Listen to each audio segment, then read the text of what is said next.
And we're staying on the topic of European Parliament. Although the EP elections have now concluded, the political wrangling and horse trading for the top positions in Brussels is still in full swing.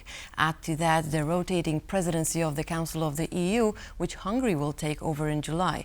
There's still much up in the air and many questions remain unanswered. Yeah, and one of those questions indeed is, will Viktor Orbán be a neutral power broker, or will he use his influence to stall policy in Brussels? Now, to talk more about all this and the latest developments in the capital of the EU, we're joined in studio here by Piotr Kaczyński, EU expert, Geremek Foundation. Good to have you again. Hello. Thank you for being here. Good to be back.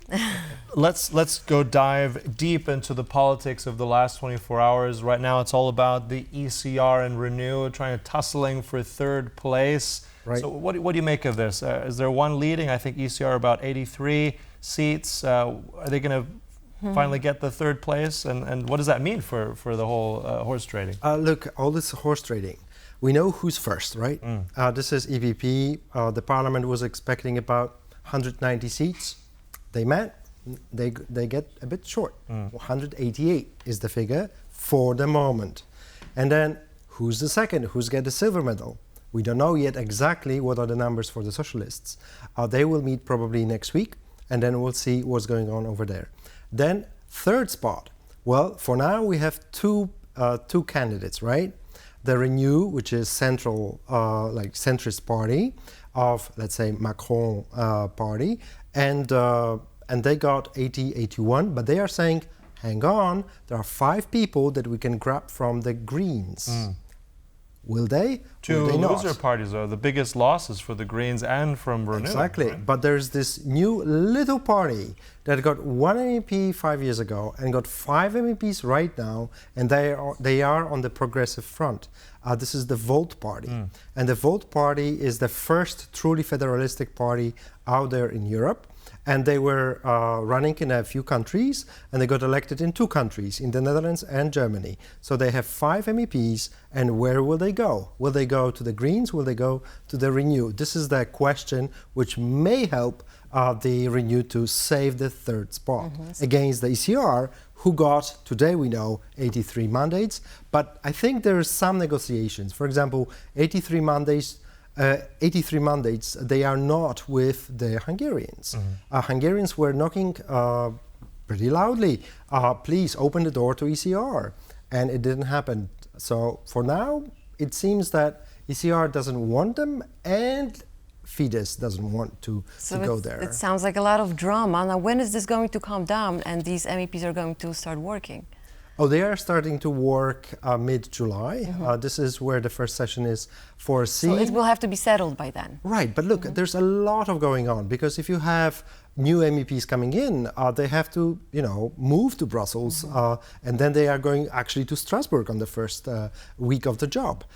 So it's all about moving to a different country, getting all those little things like where I'm going to live, all those contracts, all that issues have to be sorted out, and it's going to take a moment. And the world is on fire, so they have to get it together soon. Well, the first plenary we'll watch with great interest, because we'll have also a lot of those first decisions on if it's going to be Metzello again for a president, if it's going to be those various vice chairs. I think there's 10 of the vice president. There's 14 of vice presidents, so there's plenty of spots. And 5 questors, I believe. True, but that really doesn't matter for our viewers who the questors are. They are on the internal front deciding on allocation of rooms. Budget administration, very important stuff. But let's get to the important players, because we have covered this for a while. We're looking very much at Meloni as someone who was supposed to be the queen maker, right? The king maker of Europe. She got a bit snubbed, I think, at that informal meeting, also with Mr. Fiala out of the Czech Republic.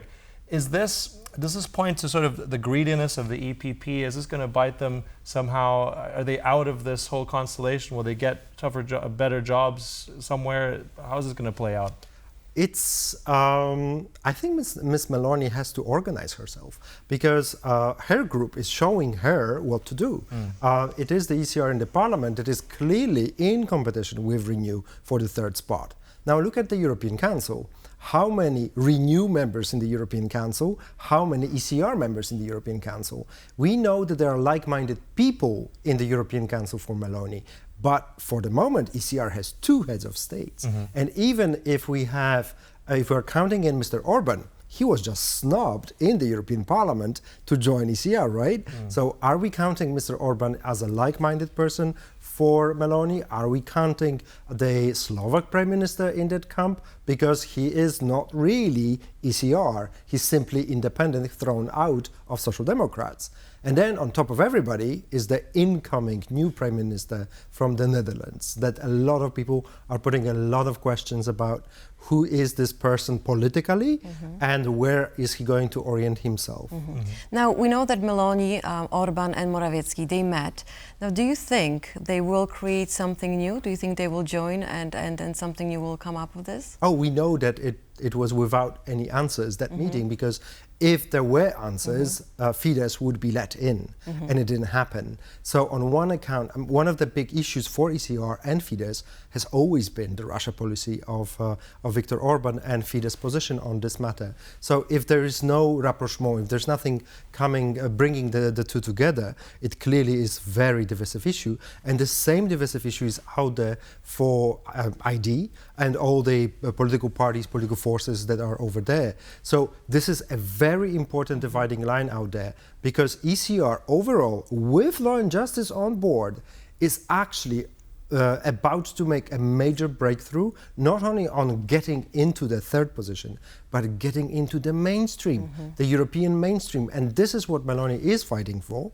And the kind of the litmus test for it will be the negotiations over the next commission. What will be the role of the next Italian commissioner in this regard? Let me just follow up for a second. For those who really try to understand, because it's a very complex institution, I have to say, is it in Orbán's interest to be with some kind of a group, or is it okay for him to float around?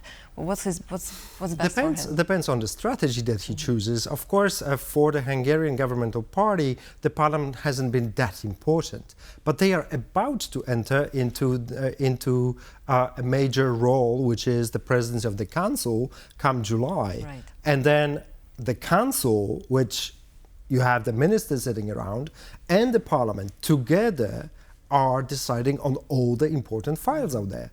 So if your governmental party is not helping you out in this process, but is completely marginalized and nobody's talking to them, and mind you that there was one Hungarian MEP who was in the EPP, and he just very visually 2 days ago manifested that he's leaving the EPP and going, and going nowhere. So they are in no helping hand in the parliament. It will not be easy for the Hungarian presidency of the council.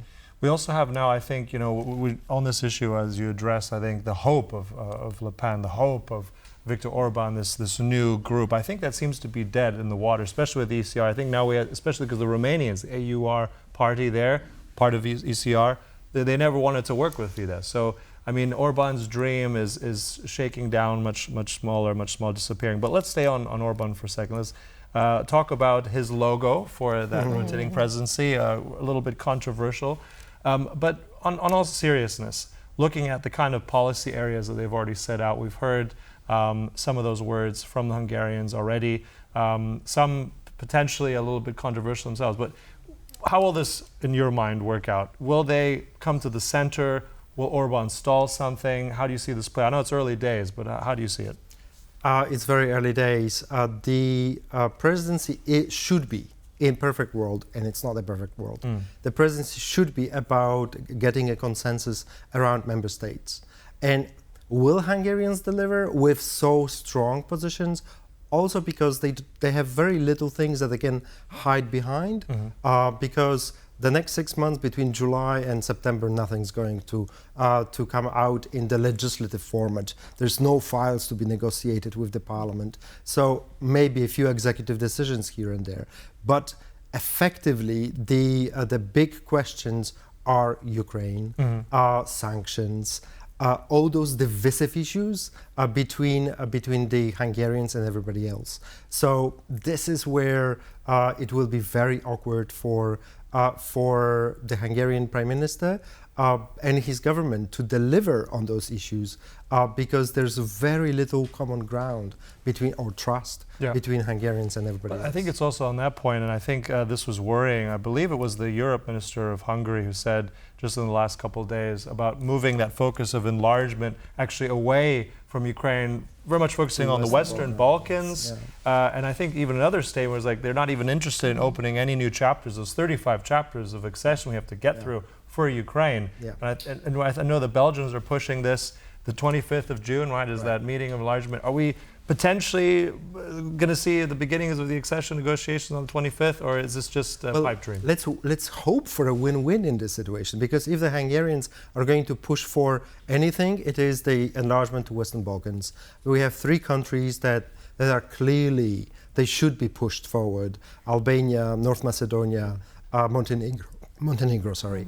And those 3 countries, there is some political blockage for various reasons, but this is not a major obstacle for those countries to move on with their negotiations. So if Hungarians can get the council moving for those 3 countries to move those countries forward, perfect.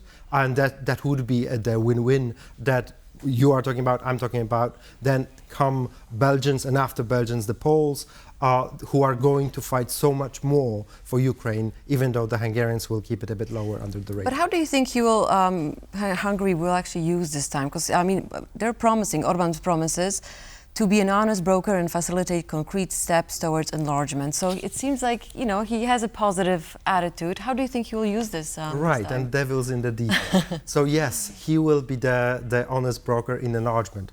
For whom? For Western Balkans. That's fine.